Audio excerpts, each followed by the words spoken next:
A man once walked to the ancient ashram where Patanjali was meditating. He had traveled for days, carrying nothing except a question that had been burning inside him for years. He was not poor, nor was he uneducated.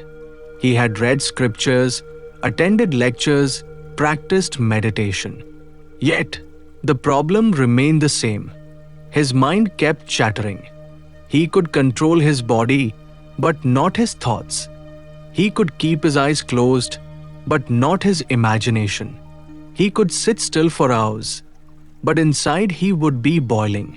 Thoughts, thoughts, thoughts. Memories, regrets, fears, hopes, desires. Past, future, what if, why not? He looked at Patanjali, a man who appeared completely silent yet fully alive. He asked, almost begging, "Master, how do I stop my chattering mind?" Patanjali opened his eyes slowly and looked at him with compassion, not with answers, but with presence.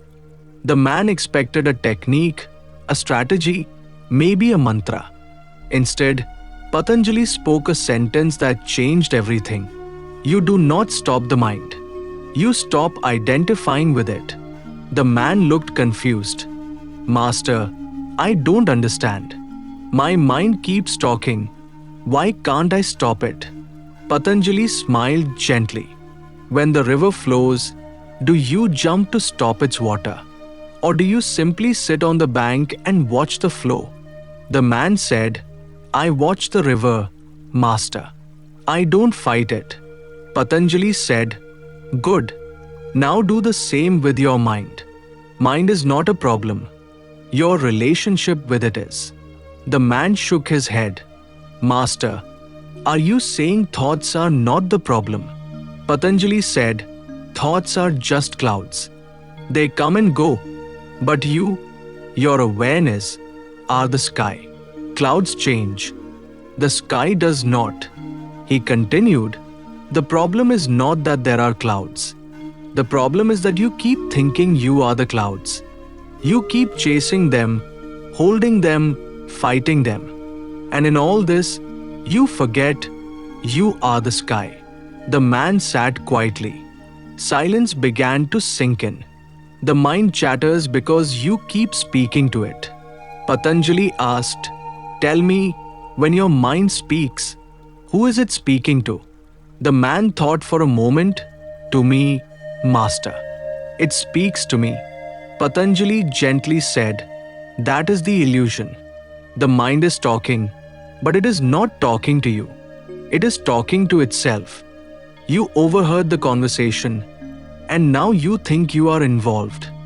The man laughed nervously. "Then what should I do?" Patanjali answered, "Nothing. Just listen, without participating. When someone speaks in the next room, you may hear the sound, but you do not run there to reply. Do the same with thoughts. Let the mind chatter. Just don't join the conversation. The mind is loud only because you keep reacting."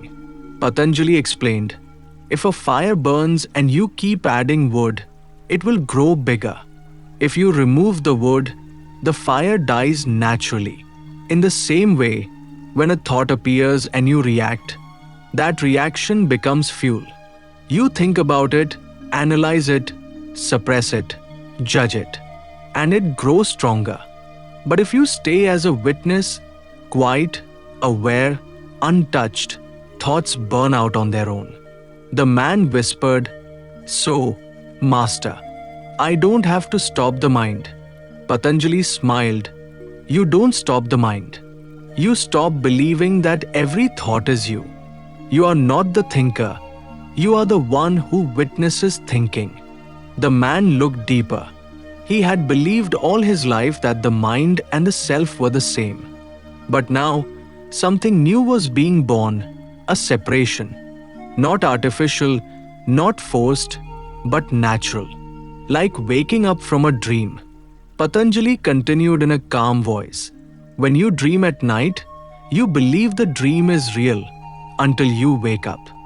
Then you say, It was just a dream. In the same way, once awareness arises, you will say, thoughts were just thoughts. They never had power over me. The dream disappears when you wake up.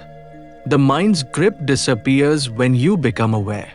Silence is not the absence of thoughts. Silence is the absence of your involvement with thoughts. The man felt something shift inside.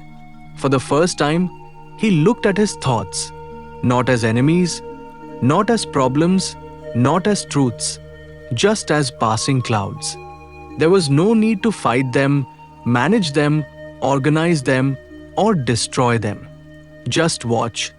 Patanjali said, the moment you stop fighting, the war ends. And where there is no war, there is silence. The mind is not your enemy. It is your instrument, the man side. So, Master, is the mind useless? Patanjali said, the mind is a beautiful servant, but a dangerous master.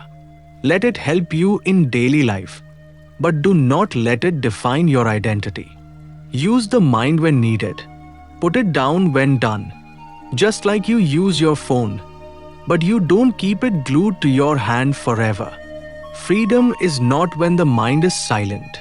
Freedom is when you stop being a prisoner of the mind. Slowly, the man felt lighter. There was no need to control anything. Only awareness was needed. No suppression, no rejection, no conflict. Just witnessing. Watch the mind, but never become the mind. The man said softly, Master, what happens when I simply witness the mind? Patanjali answered, when the mind feels unobserved, it grows noisy. When the mind feels watched silently, it slows down because thoughts survive on your interest. If you are not interested, they disappear. Remember, what you fight, you strengthen. What you ignore disappears. What you watch with awareness transforms. Awareness is not a practice. It is your nature. The man asked, Master, how long will it take to reach this awareness? Patanjali said, it is not a destination. It is not in time. Awareness is here, now, always. But you are too busy with the mind to notice it. Stop searching. Start seeing. There was silence. Not forced. Not created. Just natural. Like it had always been there. Patanjali said, silence is not something you create. It is what remains when the noise of identification disappears. Thoughts will come and go. But when you remain as the witness, silence remains unbroken. The man bowed down. He had expected a technique. Instead, he received a transformation. He had expected instructions. Instead, he received insight. He had wanted to control the mind. Instead, he discovered he was never the mind. And that changed everything. Final essence, you do not stop the chattering mind. You stop believing that the chatter is you. When you witness the mind, you step out of it. And when you step out, there is silence. Not silence of mind, but silence of being. That silence is your true nature. You are not the mind. You are the awareness in which the mind appears and disappears.